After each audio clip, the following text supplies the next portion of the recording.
बिस्मिल्लाहिर्रहमानिर्रहीम। खाना कैसा भी हो लेकिन बेहतरीन तरीके से रखा गया, सजाया गया हो तो खाने का मज़ा आ जाता है।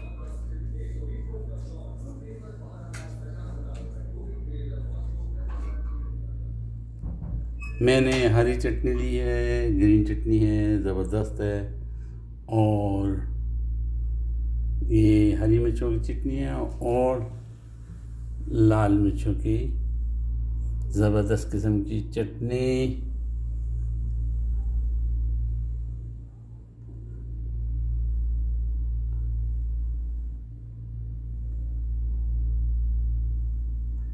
जैतून का तेल और जैतून खाने में ज़बरदस्त होते हैं।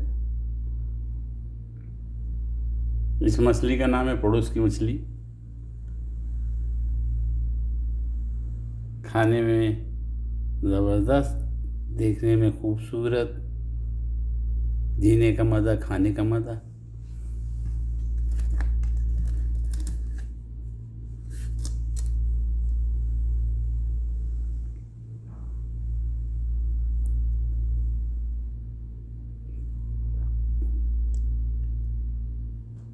मैं चटनियों की रेसिपी लिख दूंगा। जैतून का तेल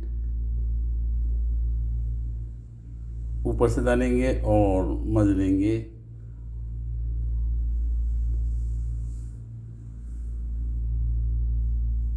हर चीज़ ताज़ी, अल्हम्दुलिल्लाह। उम्मीद है आप भी पसंद करेंगे। उम्मीद है खूब सजाएंगे, खूब खाएंगे, अच्छा अच्छा पकाएंगे। मुझे दुआओं में याद रखेंगे।